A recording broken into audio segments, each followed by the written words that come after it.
People call you old when they run out of arguments. That night I ran out of patience and found a plan. I'm 75, which means the world thinks I should fold like a card table. I don't fold. I balance. I ledger. For 42 years I kept other people's books straight, caught the pennies that rolled under their couches, and asked the kind of questions that make liars sweat. Now my wife is gone, and my daughter Emily says I shouldn't be alone. Come live with us, Dad. You'll have company. Company turned out to be a broom closet with a twin bed and a window the size of a picture frame. Before we continue, please subscribe to the channel and let us know where you're listening in the comments. They call it the guest room. It smells like orange cleaner and stored winners. The door sticks. The light switch requires a thumb you can't be afraid to use. They took my car keys just for now, laid them on a high shelf in the kitchen, then rearranged the shelf so I couldn't even see the outline. Mark, the son-in-law, laughed when I reached for it. Not cruel, just careless. The worst kind. Dinner comes at 6. Same plate, same glass, same, "How was your day, Dad?" spoken like a line they rehearsed. I answer with the kind of sentences that keep the spotlight off me. Fine. Read a bit. Emily smiles at Mark as if I've passed a test no one told me about. They talk over me about the thermostat, the gutters, a neighbor's boat. My name appears only when bills appear, like my identity is a check stub in their hands. I keep quiet, not because I'm afraid, because quiet is a lock, and locks keep my thoughts from spilling where they don't belong. At night, I sit on the edge of the narrow bed and hold my old cane, the one with the walnut handle my wife chose for me when she still had a pulse in her laugh. "Sturdy," she said, turning it in her hand like a jewel. It taps the floor with a patient sound.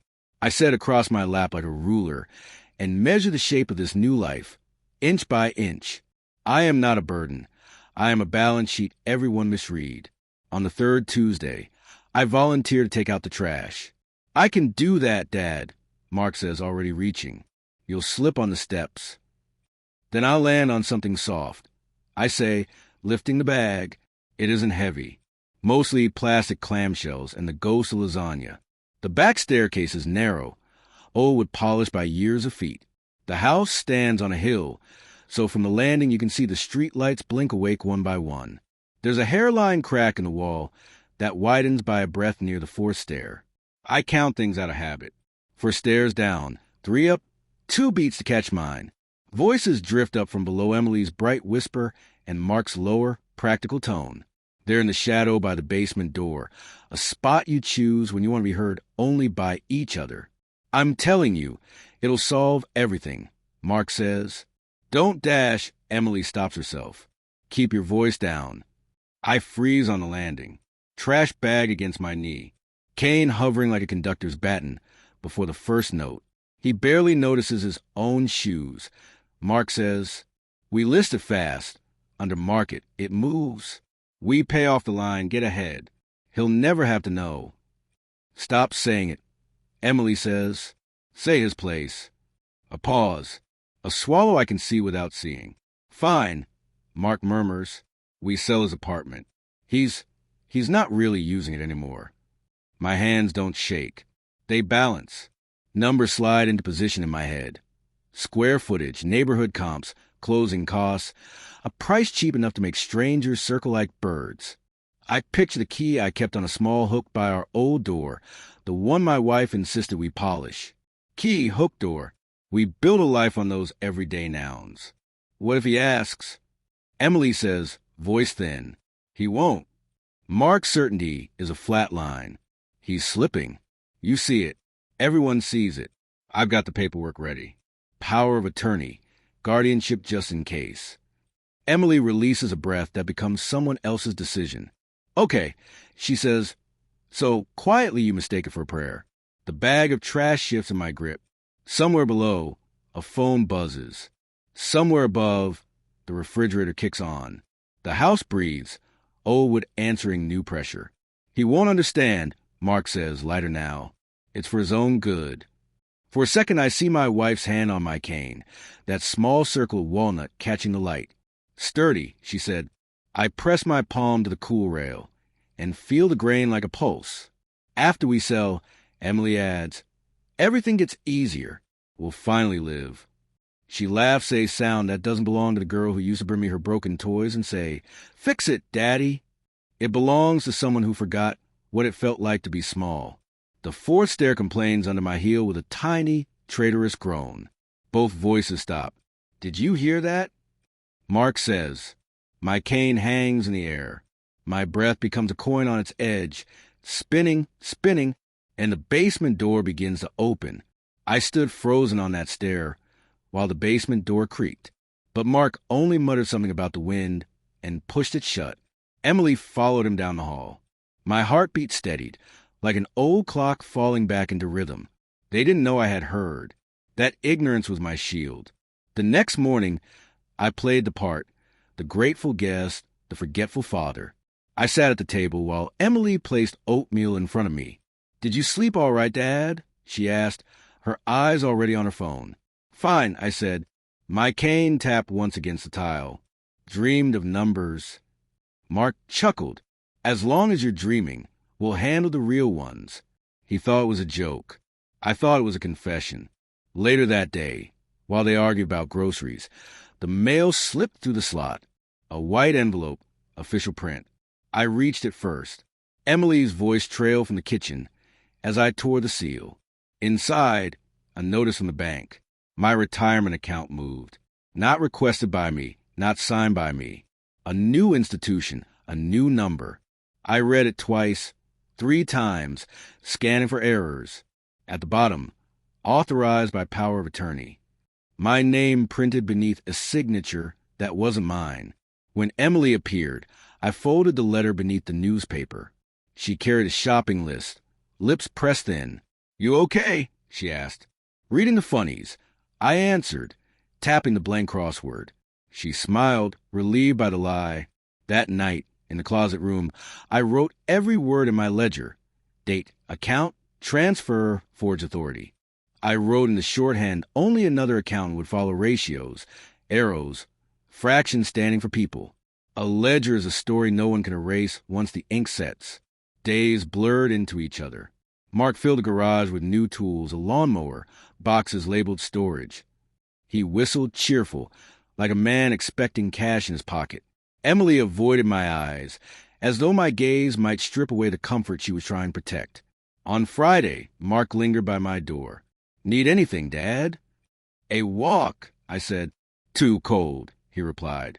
Stay in, rest your knees. The doorknob rattled once before he moved on. A test or a warning? I sat on the bed, cane across my lap, the walnut handle warm from my palm. My wife used to polish it every Sunday. Sturdy, she said. Sturdy enough to lean on when truth wobbled. After dinner, Emily gathered dishes. Mark leaned back, arms crossed. You know, he said loudly, we should talk about future plans. Future plans? I asked, voice mild. About your situation. Finances care. It's all under control. He smirked. You don't have to worry your head. The table fell silent. Emily forced a laugh, stacking plates. Mark just wants you to be comfortable, Dad. I nodded, eyes on my empty glass. My silence was their permission, but silence can turn sharp if you hone it. Back in my room, I opened the envelope again. The forged signature glared like a neon sign. My hand trembled not from weakness, but from focus. They thought old age meant blindness. But numbers don't lie, and signatures do. I tucked the letter under my pillow, beside the ledger. Each night, I pressed my palm there, as if guarding treasure. Because that's what it was. Proof. I whispered into the dark. They think I'm slipping, but I'm counting. And then one evening, I found my cane propped crookedly against the wall. The shaft split clean, handle dangling by a crack. Mark's laughter drifted from the hall casual, cruel. Maybe sitting more, Dad, he called. Less were on the floors. The broken would balance in my hand, like a verdict. And I knew this was no accident. The cane lay in 2 pieces on my bed, walnut handle cracked, shaft leaning like a broken bone. I turned the handle in my palm, tracing the jagged split.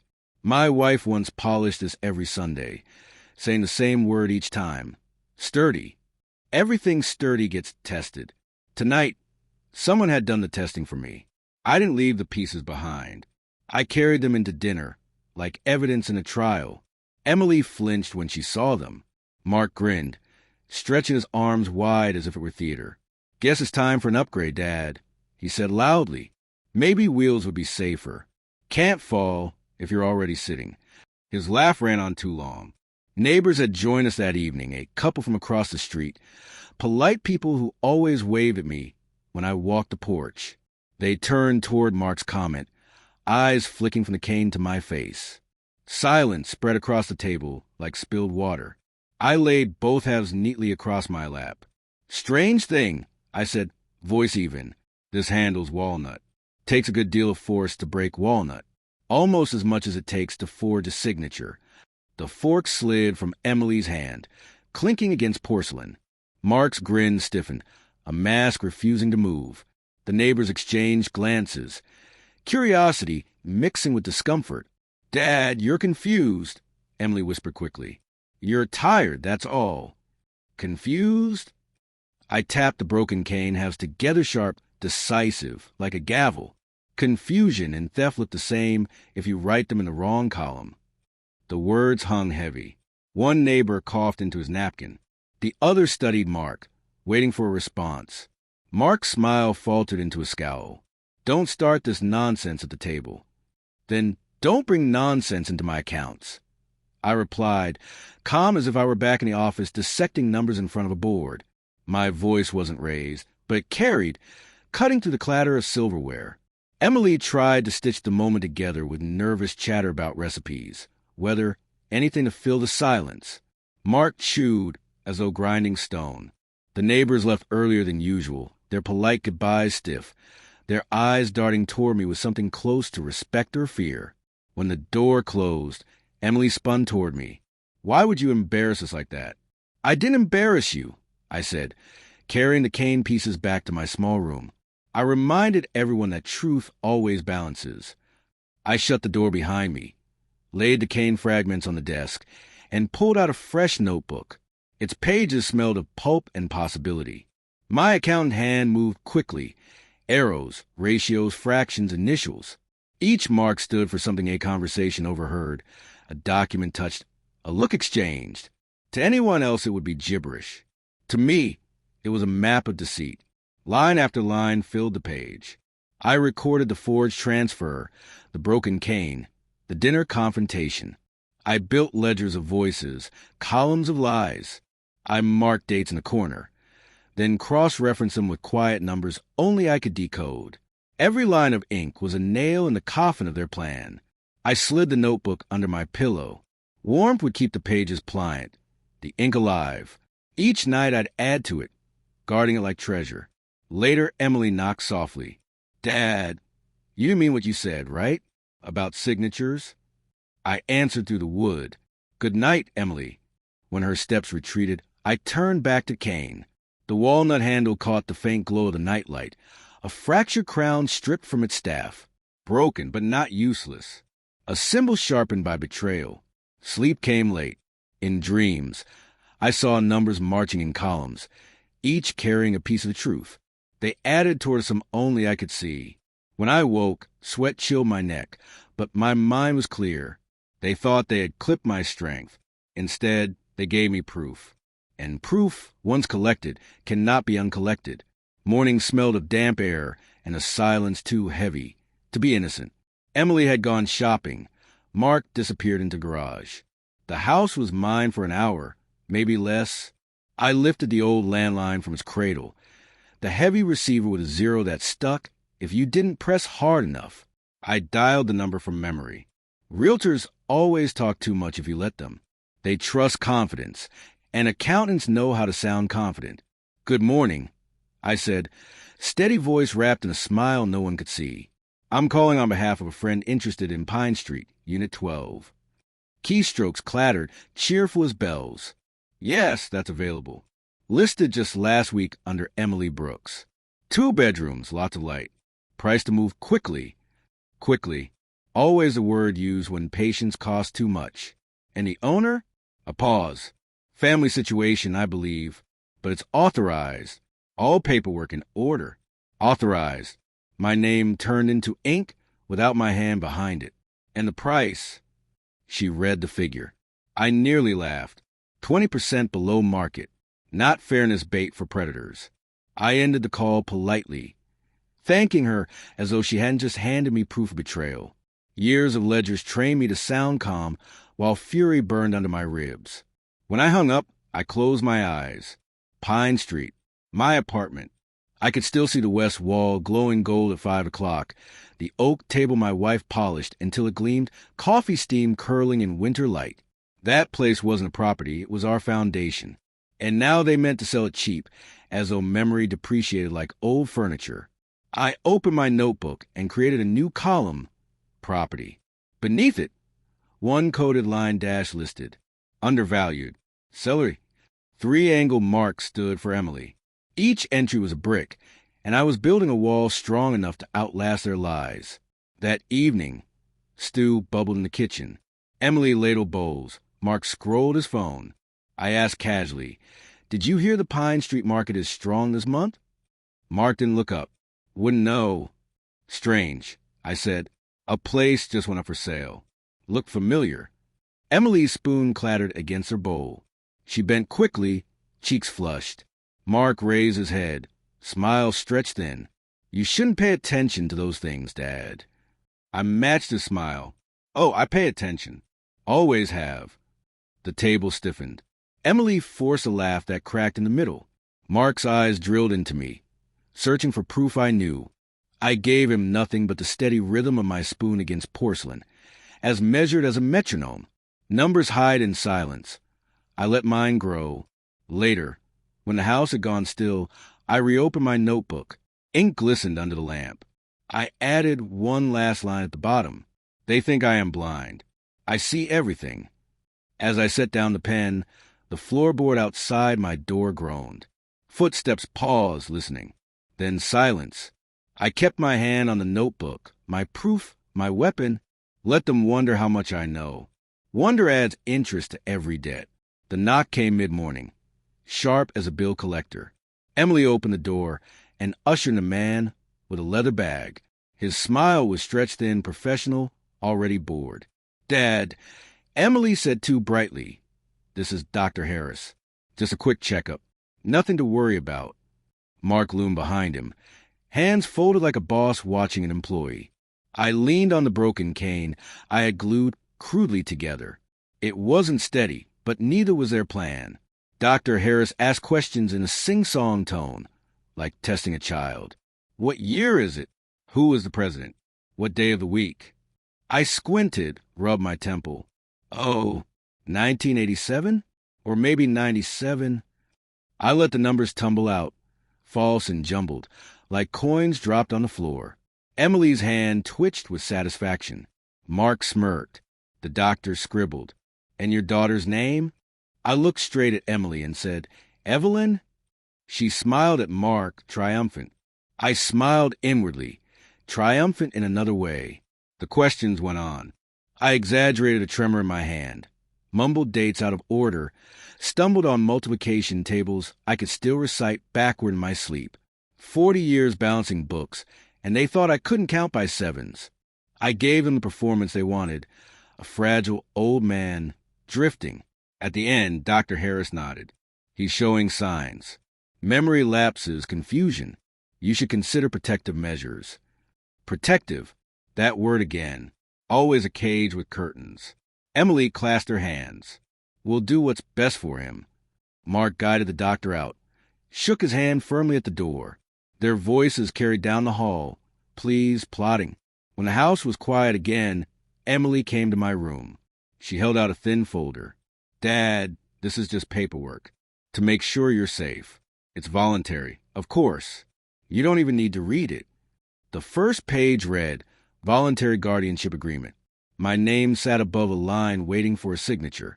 I lifted the pen, my hand trembling. Emily smiled softly, believing. Mark hovered in the doorway, arms crossed. The pen touched paper. I wrote my name clumsy, uneven, wrong. Not the hand I had trained for decades, not the accountant's script that could slice lies into fractions. A forgery of myself. Emily exhaled in relief. Mark grinned. I set the pen down carefully, the way a soldier lays down a weapon after planting a trap. See? Emily said gently. That wasn't so hard. No, I answered, folding my hands. Not hard at all. Later, in the silence of my room, I pulled out the notebook and added a new column. Guardianship. One angle marked beside it meant sign under protest. Another meant signature false by design. I closed the book, slid it under the pillow, and whispered to the empty air. You wanted a puppet. You'll get a mask instead. And then, faintly, I heard Mark's laugh through the wall, like a man who thinks the game is over. The air was brittle that morning, a wind that cut sharper than knives. I told Emily I needed a short walk for my knees. She hesitated, then relented, warning me not to stay out long. Mark's eyes followed me from the porch, suspicious, measuring. I leaned on the mended cane, each step deliberate, and turned the corner. 3 blocks down stood the library, but I kept walking. Across the street, the cafe still smelled of roasted beans, though the morning crowd was gone. Years ago, I met clients here, balancing their accounts on napkins between sips of coffee. Today, in the far booth, sat George Carter. His hair was white now, but his back was still straight, eyes still sharp. Walter, he said, rising. His handshake was firm, unpitying. You look steady. I pretend well. I replied. He slid a folder across the table. I opened it to rows of numbers my numbers pulled from my hands into accounts I didn't recognize. I traced the filings. George said. Someone submitted power of attorney. Forged and poorly. Look the slant of the S, the curl of the R. Not yours. Not Emily's. Likely your son-in-law. I studied the red marks. He thinks numbers hide him, but numbers leave footprints. George nodded. Want me to push further? Not yet. Document everything, dates, signatures, amounts. I'll carry the rest. He eyed me for a moment, still the stubborn one. Everyone else retired to golf. You kept your ledgers. And now they keep me alive. From his briefcase, he drew a flash drive. Digital copies. If they shred the paper trail, this survives. I cupped in my palm. Such a small object to feel so heavy. Proof, compact and undeniable. We spoke a while longer, voices low. He promised a packet bank records, affidavits, notarized notes. Enough to interest prosecutors. When we parted, he gripped my shoulder. This isn't just theft. They're trying to erase you. Don't let them. I walked home slower, rehearsing calm on my face. The cane tapped rhythm against the pavement. At the corner, I stopped, staring at the house. Light glowed in the kitchen. Emily's shadow crossed the curtains. I slipped the flash drive deep into my pocket, fingers curling around it like a talisman. Proof, armor, weapon. I climbed the steps. Before I touched the knob, the door opened. Mark stood there, arms folded, blocking the threshold. His smile was too sharp, too certain. Long walk, Dad? He asked. His eyes flicked to my pocket, then back to my face. I tightened my grip on the drive. Long enough, I said, long enough to remember what matters. His smile didn't move, but his jaw clenched. Behind him, Emily called from the kitchen, asking who was at the door. Mark didn't answer. He just stood there, measuring me like a problem he couldn't solve. And for the first time, I let him see the shadow of a smile in return. Sunday dinner used to mean celebration. Now it meant performance. Emily set the table with more care than usual, her nervous smile flickering like a faulty bulb. 2 neighbors had been invited, Mr. and Mrs. Hill from across the street. It'll be good for Dad to have company, Emily said. I could hear the tremor in her voice. She wanted witnesses, but she hadn't asked herself. Witnesses for whom? Mark wore a press shirt, sleeves rolled, glass of wine in hand. He laughed louder than the jokes required, controlling the air like a stage actor. I watched him from the far end, cane at my side, notebook's contents still fresh in my head. My ledgers were no longer numbers alone. They were weapons waiting for use. The food came out steaming. Emily spooned mashed potatoes. Mark carved the roast. The Hills complimented everything. For a while it was ordinary. Then I leaned forward, voice clear. Funny thing, I began, I read in the paper that properties on Pine Street are selling fast. One just sold under market. Terrible deal for the owner. Forks paused. Emily's eyes widened. Mark's hand froze mid-carve. Mr. Hill tilted his head. Under market? Surprising. Those homes are in demand. I nodded. Exactly. Almost as if someone wanted it gone quickly, before anyone noticed the value. Emily dropped her napkin. Mark forced a chuckle. Dad, you shouldn't worry about real estate. Let's enjoy dinner. But Mrs. Hill leaned closer, curious. Which property was it? I sipped water, let silence grow heavy. My apartment, listed without my consent. The table went still. Mark's face tightened, but the Hills were watching him now. Emily tried to laugh it off. Dad gets confused sometimes, Dash. Do I? I interrupted. Steady. Strange, then, that I can tell you the exact square footage, the last appraisal, the tax rate to the decimal. Would you like those figures? The Hills glanced at each other. Numbers are persuasive because they don't blink. Mark slammed the knife onto the cutting board. Enough. He's making stories again. I smiled faintly. Strange story. The bank notices match it. So does the realtor's listing. Emily whispered, Dad, please. But the damage was done. The Hills excused themselves soon after, polite but unsettled. They shook my hand on the way out, their eyes soft with something like sympathy or maybe respect. When the door shut, Emily rounded on me. Why would you humiliate us in front of neighbors? I placed the cane across my knees. I didn't humiliate you. I simply told the truth. If the truth embarrasses you, perhaps it belongs to you, not me. Mark's face was red, veins rising at his temple. He leaned close, voice low, sharp. You think you're clever? Nobody will believe you. To them, you're just an old man scribbling nonsense. I leaned forward, too, meeting his glare without a tremor. Then you better hope my nonsense doesn't add up, because when it does, numbers have a way of speaking louder than men. He stared at me a long moment, jaw working, before storming off to the den. Emily followed, wringing her hands. I returned to my room, heartbeat steady. I opened the notebook and began a new section. Witnesses. 2 names, Mr. and Mrs. Hill. 1 column labeled reaction, with marks for doubt toward Mark. The ledger was no longer just for me. It was becoming a map of fault lines, cracks widening under their feet. I closed the book, slid it under my pillow, and whispered into the dark. They think they own the stage, but the audience is already turning. And then floorboards creaked outside my door again. A pause, breathing, watching. This time I didn't move. I let them listen and wonder what I was writing that night.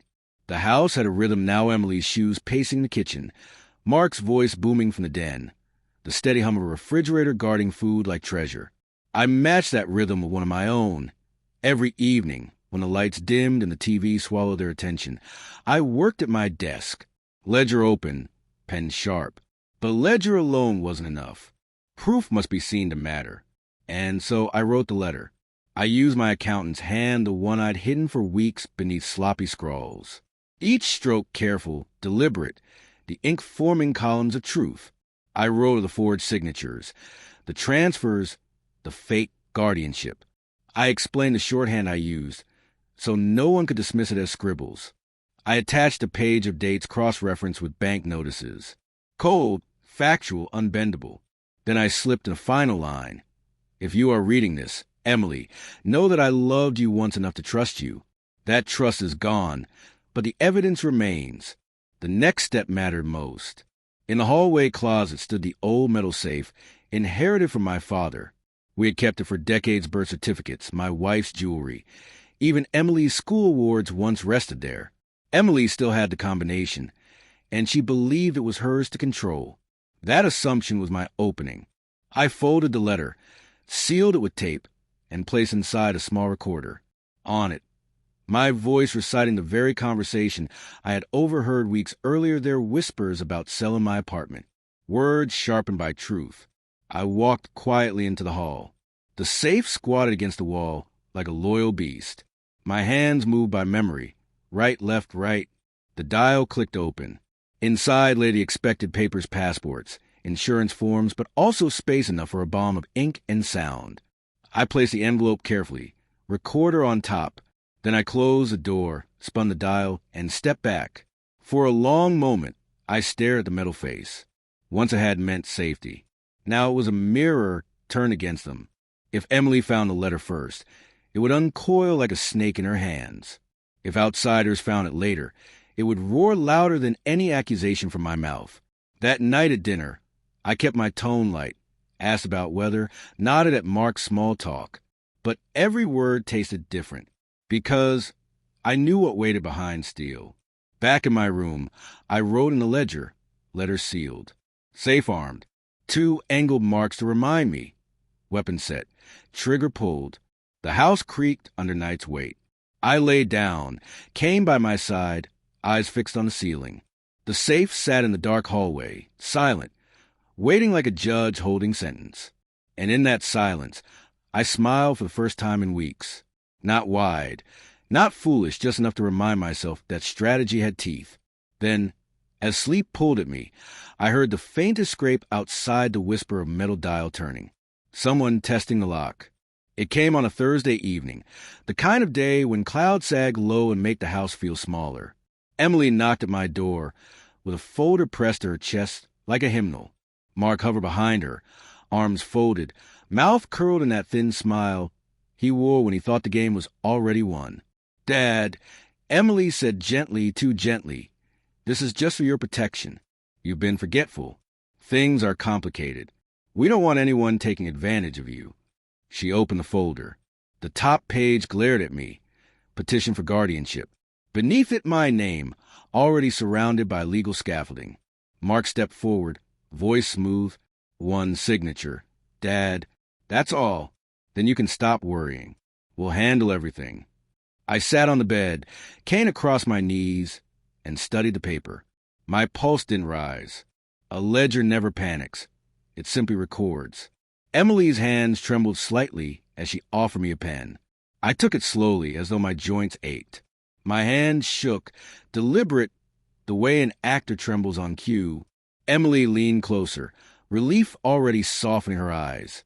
Mark watched with triumph barely hidden, waiting for the cage door to close. The pen touched paper. I scratched out a parody of my name, letters warped, loops broken, lines crooked as if drawn by a man who'd forgotten how to hold himself steady. To anyone who knew my true script, it would scream forgery. To them, it looked like surrender. Emily let out a long breath, almost a sob of relief. "See, Dad? That wasn't so hard." Mark snapped the folder shut with a clap, victorious. "Now it's official." I laid the pen down carefully, like a soldier setting a weapon after planting a mine. "Yes," I said quietly. "Official." When they left, whispering in the hallway, I opened my notebook. In neat shorthand, guardianship papers presented. Signature false by design. 2 angled marks followed, one for deception, one for control. I leaned back, eyes on the broken cane prop by the wall. Once a symbol of support, now fractured, it reminded me that weakness itself can be sharpened into a weapon. A crack staff can still be used as a key, if you know how to hold it. Later at dinner, Mark couldn't resist boasting. He poured wine, raised his glass. "To peace of mind," he said, voice dripping with smugness. Emily lifted her glass too, though her hand shook. "To safety." I raised mine, water only. "To truth." The word dropped like a stone in a still pond. Silence rippled out. Emily's eyes darted down to her plate. Mark's jaw tightened, the smile freezing on his face. They drank anyway, forcing cheer, but the meal dragged under the weight of my single toast. Afterward, I returned to my room, laid the notebook under my pillow, and placed my hand over it as though shielding treasure. Through the walls I heard footsteps slow, deliberate pausing outside my door. Someone listening, waiting for weakness. I kept my breathing steady, feigning sleep, but inside I whispered to myself, "They think the cage is locked. They don't see the key has always been in my hand. And with that thought, I closed my eyes not in surrender, but in preparation. The days that followed moved like a heavy clock ticking, dragging, never stopping. After I signed their false papers, Emily and Mark grew bolder. They stopped asking if I wanted walks. They stopped leaving the house, key in its place. Even the landline disappeared from my nightstand. "Less distraction," Mark said, holding the cord in his hand, as if he were removing a child's toy. Meals came on trays, delivered straight to my door. Emily's smile was soft but empty. "It's easier this way, Dad. You don't have to worry about moving around so much." Easier for them, I thought. A man boxing his easier count, easier to silence. I played my part. I nodded, accepted bowls of soup, muttered thanks. When they spoke to me, I answered slowly, as though fog had settled over my mind. Mark smirked every time I stumbled over a word. Emily avoided my eyes, ashamed or afraid, I could not tell which. They thought I was breaking. What they didn't understand is that I was bending, and bending is not the same as breaking. From my narrow window, I watched the street outside. Cars rolled by, neighbors walked their dogs. Life moved freely. Freedom existed only a pane of glass away, and yet I was the one treated like a criminal locked in a cell. Mark entered one afternoon without knocking. He looked around my small room as if it belonged to him, inspecting the dresser, even touching the cane resting against the wall. "You should get used to this space," he said. "It's safer for everyone." I let my shoulders slump. "If you say so." He chuckled, satisfied, and left. When the door clicked shut, I straightened. My eyes drifted to the pillow. Beneath it lay the true record of these days, my ledger. Each night, when the house settled into silence, I slid it out like contraband.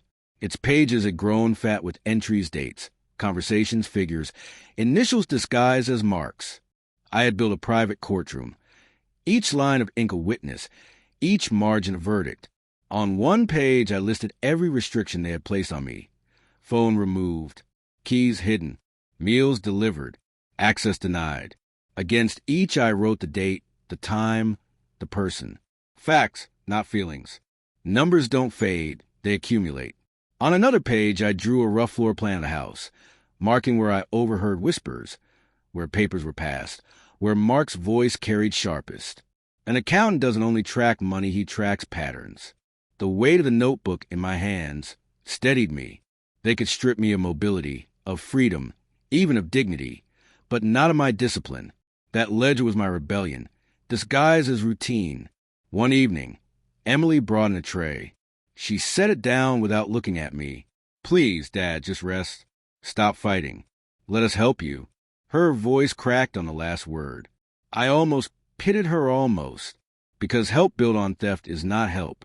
It's control painted to look like kindness. I let silence answer her. She left quickly, closing the door behind her. Later that night, I lay on the bed, came beside me, the notebook under my pillow. I pressed my hand against it, feeling the raised lines of ink through the fabric. "They believe I'm fading," I whispered in the dark. "But I am recording, and records last longer than lies." The house groaned, an old structure settling in the cold. Then footsteps again, outside my door. A pause, a hand on the knob, turning slightly, testing. I held my breath, fingers tightening around the notebook hidden beneath me. If they opened the door now, they'd see me lying still, the image of surrender. They would not see the arsenal written in black ink, waiting beneath my head like a blade. The invitation surprised me. Emily announced it 2 days before, her voice light, careful. "We're having company for dinner. Mark's colleagues. It'll be nice, Dad, for you to join. Just keep things simple, okay?" Keep things simple. Meaning, keep quiet. On Saturday, the house filled with voices. 2 of Mark's work associates arrived, men in ties, women with polished smiles. They shook my hand politely, the way you shake a hand that's already fading from the world. Mark poured wine. Emily served appetizers. Laughter filled the room. I sat at the far end of the table, cane resting against my leg, notebook's contents alive in my mind. For an hour I stayed silent, letting the noise wash over me. Mark grew comfortable, emboldened. "Dad likes to sit in," he said loudly, flashing a grin around the table. "Sometimes he gets his dates mixed up, but we don't mind. Right, Dad?" The guests chuckled politely. Emily's eyes darted to me, pleading. I smiled faintly. Dates do slip away, true, but some numbers never leave you. Mark leaned back, smirking, like, "What?" I looked directly at his guests. Like the quarterly report Mark filed last April, 3 entries off balance by $200 each, corrected by his assistant on the 17th, or the mortgage rate on Pine Street properties, fixed at 5.7% when the market average was 6.1. That sort of number stays. The table went silent. One of the men frowned. "How would you know that?" I tapped my temple. "Numbers don't fade. They live here." Emily's fork froze midway to her lips. Mark flushed, forced a laugh. "He makes things up, sometimes old habits." "Habits like keeping records?" I said softly. "I still have the notice from the bank. Sign in a hand that doesn't match mine. Would you like to see it?" The guests shifted uncomfortably. One of them coughed. Another glanced at Mark with a trace of doubt. Mark slammed his glass onto the table. "Enough. He's confused." But the room had changed. No one was laughing now. They looked at me not as a doddering old man, but as someone holding a piece of truth too sharp to ignore. I leaned forward slightly. "Confused, perhaps. But confusion doesn't explain exact figures. And exact figures don't lie." Emily whispered, "Dad, please." But her voice carried no authority. Dinner limped forward after that. The air thick. Mark's jokes fell flat, his colleagues polite but distant. When they finally stood to leave, they shook his hand quickly, their eyes flicking back toward me. Respect or suspicion lingered in their glances. When the door closed, silence swelled in the house. Mark turned on me, face red, fist tight. "You think humiliating me makes you strong? You're nothing but a relic waiting to be boxed up." I stood slowly, cane in hand, steady despite the tremor in my legs. Relics are kept because they matter. Trash gets thrown out. His jaw tightened. He took a step toward me, then stopped. Emily's voice broke the tension. "Mark, leave it." He stormed off, muttering curses under his breath. I returned to my room, closed the door, and slid the notebook from under my pillow. In the section marked witnesses, I added 2 more names, Mark's colleagues. I underlined the entry twice. The audience was expanding whether they liked it or not. I capped my pen, placed the book back on the pillow, and listened. Somewhere down the hall, a door slammed. Somewhere nearer, floorboard creaked, slow and deliberate. Someone was standing outside my room again. This time, I smiled in the dark. Thanksgiving had always been my wife's holiday. She roasted the turkey, filled the table, laughed the loudest. Without her, the house felt hollow no matter how much food Emily piled onto plates. But this year, something different simmered under the smell of gravy and cinnamon. Tension hung heavier than the steam from the kitchen. Emily had polished the silver. Mark wore his best suit, trying too hard to look respectable. They'd invited a few neighbors, the Hills among them, as if witnesses could scrub clean what was already stained. I sat at the far end of the table, Kane by my side, notebook's knowledge resting beneath my calm expression. The meal began with small talk. Emily asked about gardens. Mark bragged about his new project at work. Laughter tried to rise, but kept falling flat. I ate quietly, letting them think I was fading again, that I'd slip back in a haze they hoped to drape over me forever. Then came the knock. Firm, official. Not the tap of a guest, but the strike of duty. Conversations froze. Mark frowned, irritated. Emily half rose, napkin still in her lap. The door opened to reveal 2 officers in dark uniforms. Their presence swallowed the warmth of the dining room in an instant. "We're here for Mr. Walter Brooks," one said, eyes sweeping the room. Gasp stirred. Emily's voice cracked. What is this about?" I stood slowly, leaning on the cane, steadying myself not from weakness but from ritual. "That would be me," I answered. The officer extended a folder. We have a summons regarding financial irregularities and forged documentation. We'll need statements, records, anything you have. Mark's face drained, then flushed scarlet. This is insane. He doesn't know what he's talking about. I reached into my jacket pocket and pulled out a neat envelope, thick with pages. Calmly, I placed it on the table, sliding it toward the officers. I've been keeping records, I said, my voice carrying clear across the stunned room. Dates, transfers, signatures, voices caught on tape. The Hills stared, wide-eyed. Emily pressed a hand to her mouth, trembling.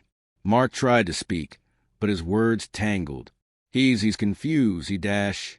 The officer lifted a hand. Sir, we'll review the document ourselves. I straightened, letting the years of my profession anchor me. I may be old, I said, but I am still capable of defending myself.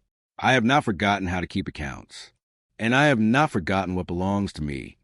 The silence after that was heavier than any speech. The officers gathered the papers, nodding curtly. We'll be in touch, one said. As they left, the door shut with a finality that felt like a gavel striking wood. Emily sat frozen, eyes glassy. Mark clenched his fist, but he didn't move. The neighbors whispered excuses, excused themselves quickly, and slipped into the night. I lowered myself back into my chair. Shall we continue dinner? I asked, tone mild, as if nothing had happened. No one answered.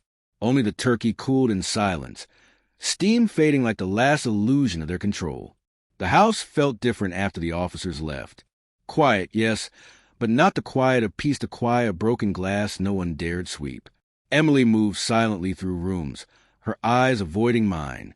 Mark slammed doors, muttered curses, prowled the hallway like a caged animal. But the balance had shifted. 2 days later, George Carter came by. Not through the front, where Mark could block him, but through the back gate, coat collar raised against the wind. I led him into my room, and for the first time in weeks I felt like myself again, standing beside an equal, not a jailer. You did well, he said, lowering a folder onto my desk. The officers will sort out, but your records, Walter, they're airtight. I opened the folder. Inside were copies of the documents he promised. Bank transfers marked with red circles, affidavits from clerks who processed suspicious forms, even side-by-side comparisons of my real signature and the forgeries. You kept everything so precise, he said, almost admiring. Every date, every time, every name. Most men your age would have lost half of it. I tapped the notebook that still lay beneath my pillow. I've spent a life balancing columns. People think memory fades, but if you write the truth in ink, it never fades. He smiled faintly. You're not just building a case. You're writing history. Later that night, I sat at my desk with the ledger spread open. I flipped through pages like chapters in a book. The first entries were shaky cane broken, overheard whispers. But as the weeks went on, the handwriting sharpened, the codes grew tighter. I had mapped every cruelty, every theft, every attempt to box me in. I copied them into neat summaries.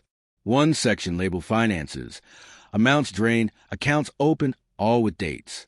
Another labeled behavior, restrictions placed on me, meals delivered, phone removed. A third, witnesses, neighbors, colleagues, now even officers. Each name a pillar propping up my truth. Emily knocked once on my door. She stepped in cautiously, eyes red. Dad, you don't have to do this. We were only trying to dash. To what? I asked gently, not raising my voice. Protect me? So what I built? Steal while calling it care. She flinched, silent. Numbers don't lie, Emily, I said, turning a page. And neither do voices on tape. She backed out of the room without another word. When the door closed, I heard Mark's growl in the hallway. He's setting us up. I wrote the sentence in my notebook verbatim, the ink pressing deep into the page. Near midnight, the phone rang. George's voice came steady through the line. Walter, it's moving forward. The district attorney has the files.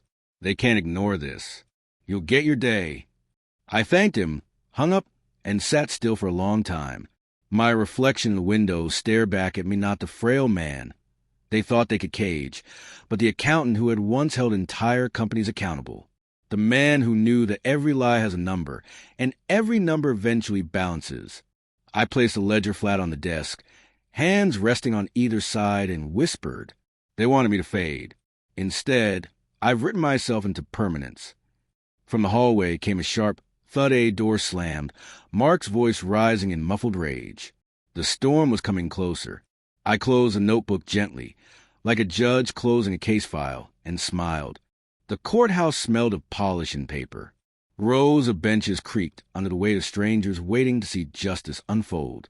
I sat near the front, Kane leaning against my chair, notebook in my lap. To anyone passing, I looked like an old man clutching a diary. Only I knew it was an arsenal bound in leather. Mark entered in a suit too tight at the collar, face pale but eyes defiant. Emily trailed behind him, her steps hesitant, shoulders slumped. She didn't meet my gaze. She looked smaller than I'd ever seen her, like the little girl who once brought me broken toys, begging me to fix them. Only this time, I wasn't the one who had to fix her mistakes. The judge called the session to order. Words echoed fraud, misappropriation, forged authorization. Each landed like a hammer, not on me, but on the man who thought he could rewrite my life with a pen stroke. The prosecution laid out the evidence. My ledgers, the notarized affidavits George provided, the audio recordings of whispered plans by the basement door. Exhibit after exhibit piled up until the table in front of the judge looked like the very balanced sheet of betrayal. Mark tried to bluster. This is all a misunderstanding. He's confused, senile dash. I raised my head, steady, and met the judge's eyes. I may be old, I said, my voice clear, but numbers do not grow senile. They tell the truth long after memory fades. The judge nodded once, then turned back to Mark. The weight shifted again. Emily was called next. Her voice shook as she answered. I signed what Mark asked me to. I didn't know it was fraud. I thought. She trailed off, tears catching in her throat. I watched her, not with anger, but with a cold recognition of a man who has balanced too many columns. Intent or not, her name sat in ink where it did not belong. A signature is a promise. She had broken hers. Mark's lawyer sputtered objections, but they collapsed under the tide of evidence. Documents don't flinch. Ledgers don't argue. When the judge finally spoke, the gavel echoed like a closing vault. The court finds sufficient cause to proceed with charges. Mr. Mark Reynolds, you are hereby remanded pending trial. Mrs. Emily Brooks, you will cooperate fully with the investigation. Gasps filled the room. Mark stood, shouting, veins bulging at his neck. This is madness. He's nothing but an old fool with scribbles. 2 officers gripped his arms, forcing him back down. His eyes found mine, wild with fury. You'll regret this, old man. I held his stare calmly, almost gently, and laid my palm on a notebook resting across my knees. I already regret nothing, I whispered, but the words carried further than I intended. A ripple of silence followed. The bailiffs escorted Mark away, his curses trailing behind like smoke. Emily stayed seated, face buried in her hands, shoulders shaking. I remained still, the quiet center of the storm. Around me, papers shuffled, benches groaned, voices murmured. But I sat as I had 100 times before, like a man reviewing accounts, ensuring every figure landed where it belonged. For the first time in weeks, I felt no cage pressing in. The balance sheet was evening out. The moving truck rattled down the street, like an echo of endings. Boxes stacked against its walls carried the remnants of my old life. Ledgers, photographs, the patched cane, and a coffee mug my wife once favored. Not much else. Things shrink when you boil them down to what matters. Emily wasn't there to see me leave. She'd moved back with friends during the investigation. Mark was locked away, fighting the gravity of evidence he could no longer bend. For the first time in months, the house stood quiet, not the silence of oppression, but of absence. I stepped through its doorway one last time and did not look back. The new building was smaller, cleaner, set on a street facing a park. Children's laughter floated from swings. Dogs tugged at leashes. Leaves clattered in the wind. Life unguarded, unmanipulated. The landlord pressed a brass key into my palm. Not a code, not a digital fob-based solid key with weight and teeth. I turned it in my hand, felt the grooves bite my skin. A symbol older than betrayal, older than any signature. A key means choice. A key means control. The door at my new apartment opened with a firm click. Sunlight spilled across the floorboards, gold on pale wood. The air smelled of fresh paint and possibility. I carried the cane inside first, setting it against the wall, no longer broken but mended. Box by box, I filled the space. A chair by the window, my ledger on the desk, a photograph of my wife on the shelf, her smile alive even in stillness. Each placement was a declaration. I am not erased. I walked to the balcony. From there the park stretched wide, green and open, a stage for beginnings. For months I had stared through a narrow window in a room that felt like a closet. Now the horizon lay unbound before me. Inside, I set the brass key on the table and stared at it. My fingers traced the metal, remembering every time something had been taken from me, my car keys, my apartment, even my own signature. They had tried to reduce me to a guest in my own life. Now I held proof that no one could lock me away again. I brewed coffee, too strong, the way my wife and I used to. The steam curled upward, filling the room with memory and defiance. I opened a notebook, added one final entry to the column marked freedom. New address, paid in full, keys in my hand. For the first time, my handwriting was not coded or disguised. It was my true script, clean, sharp, undeniable. Evenings settled. Lights flickered on in the park. Children called their last games. I stood in the doorway of my new home, cane steady, notebook open, the brass key glinting on the table. Behind me lay ruins, broken trust, shattered illusions. Ahead stretched a bridge I had built myself. Plank by plank, record by record, I whispered into the quiet, "This is my foundation now." And for once, the silence answered like an ally. The new apartment felt alive in a way the old house never had. Morning light spilled across the desk, touching the patched cane, the brass key, and the leather notebook that had carried me this far. For months, I had been writing my story in secret.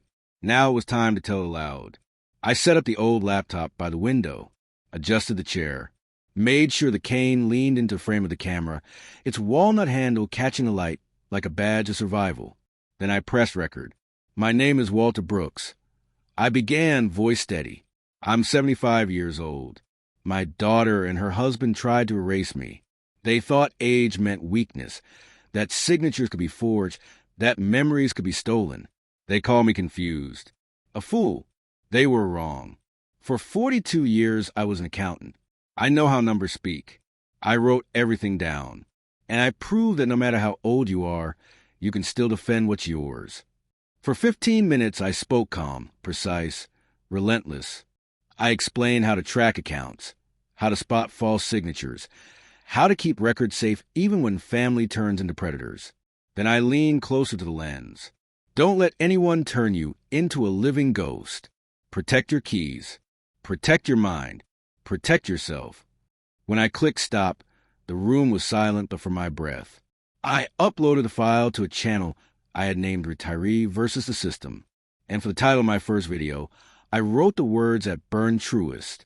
How not to let your children turn you into a living corpse. The phrase glared back at me, raw and unflinching. I hit publish. By evening, the counter climbed fast, dozens, then hundreds. By dawn, thousands. Comments flooded in, elders thanking me, children confessing guilt, strangers writing, "You gave me courage." Within days, the views had turned into millions. I sat by the window, coffee steaming in my cup, cane beside me, the brass key glinting on the table.